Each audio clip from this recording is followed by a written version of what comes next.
প্রথম ইনিংসে ৫৬, দ্বিতীয় সুযোগে ৪৭, সেট হয়েও বড় ইনিংস খেলতে না পেরে হতাশ মুমিনুল হক। দিন শেষে প্রেস কনফারেন্সে বলেছেন, সিনিয়র ব্যাটার হিসেবে তার আরও দায়িত্ব নেওয়া উচিত ছিল। যদিও ইনিংসের পর ইনিংস ব্যর্থ হওয়া আর এক সিনিয়র মুশফিক সম্পর্কে জিজ্ঞেস করতেই ভিন্ন সুর মুমিনুলের।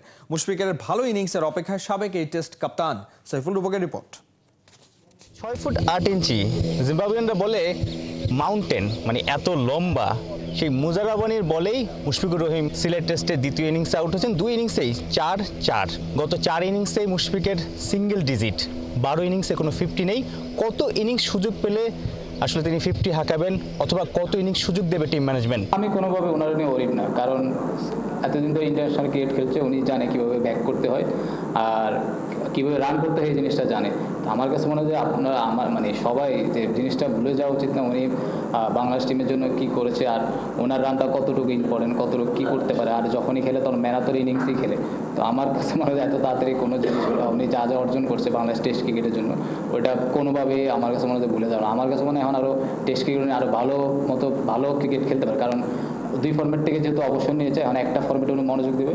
তো এখন আমার কাছে মনে হয় আরও বেটার, আগে যত ভালো খেলতে টেস্ট এখন আরও ভালো খেলবে, কারণ একটা ফর্মেট যখন খেলবেন তখন আপনার শুধু একটা লাইনে আপনি থাকবেন, তখন আপনার পারফর্ম করা ইজি হয়ে যায়। দুই ইনিংসেই সিঙ্গেল ডিজিটে আউট হয়ে সমালোচিত মুশফিকুর রহিম দুই ইনিংসেই ভালো ব্যাটিং করেও আক্ষেপে পড়ছেন মুমিনুল হক। প্রথম ইনিংসে ৫৬, পরের ইনিংসে ৪৭।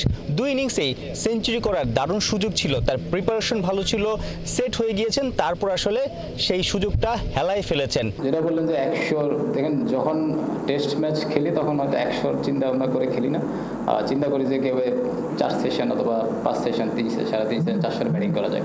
তো ওই হিসেবে চিন্তা করলে আমি যে সিনিয়র ব্যাটসম্যান, ওই হিসেবে চিন্তা করলে আমার কাছে মনে হয় যে আমি দুই ইনিংসে সেট হয়ে হয়েছি। দেখেন আমি ম্যাক্সিমাম হয়তো ১ সেশন খেলতে পেরেছি। ১ সেশন সিনিয়র প্লেয়ার হিসেবে ১ সেশন কোনোভাবে এটা কাম্য না। আমার কাছে মনে হয় যে আমি যদি 3 সেশন ব্যাটিং করতে পারতাম আরও, তাহলে হয়তো ফার্স্ট ইনিংসে, সেকেন্ড ইনিংসে ভালো একটা পজিশনে চলে যেতে পারতাম। সিলেট টেস্টের দ্বিতীয় দিন শেষে সহ অধিনায়ক মেহেদী মিরাজ জানিয়েছিলেন, জিম্বাবুয়েকে ৩০০ আশপাশে টার্গেট দিতে পারলে বাংলাদেশ দলের জন্য কনফিডেন্সটা ভালো থাকবে। তৃতীয় দিন শেষে বাংলাদেশ ১১২ রানে এগিয়ে, হাতে আছে ৬ উইকেট। যে কোনো কিছুই হতে পারে। এখন আসলে পিচের চরিত্র দেখে কত রানকে সেফ মনে করছে টিম বাংলাদেশ? 300 হলে খুব ভালো, 300 যদি না হয় 278। যারা দুইজন ব্যাটিং করছেন, তারপরে আপনার মিরাজ আছে, একটা সময় কালকে সকালে হয়তো খুব হার্ড হয়ে আসবে। তো ওই সময়টা আমাদের একটু খুব ক্যালকুলেটিভভাবে ব্যাটিং করা লাগবে। আবার কোন একটা সময় দেখবেন যে খেলাটা হয়তো ছাড়বে, তো আমরা আবার একটা সময় আসবে আমরা খেলাটা ধরবো। তো ওই ক্রাঞ্চ মোমেন্ট যেটা বলেন, যে সময়টা আমাদের থাকবে, ওই সময়টা আমাদের আরও লম্বা সময় ব্যাটিং করার, মনোযোগ দিয়ে ব্যাটিং করতে হবে। ক্রিজে আনবিটেন শান্ত এবং জাকির, এরপরে মেহেদী মিরাজ, এই তিনজনই ২০১৬ আন্ডার-19 বিশ্বকাপ খেলেছিলেন একসাথে। অর্থাৎ তিন বন্ধুর দিকেই তাকিয়ে থাকবে টাইগার ভক্তরা। যদি জিম্বাবুয়ের বিপক্ষে আসলে দারুণভাবে প্রতিদ্বন্দ্বিতা করতে চায়, ২৫০-র আশপাশে কমপক্ষে টার্গেট দিতে চায়, তাহলে তিন বন্ধুর ব্যাটটা জ্বলে উঠতে হবে ৪ নম্বর দিনে। সাইফুল রূপক, ৭১, সিলেট।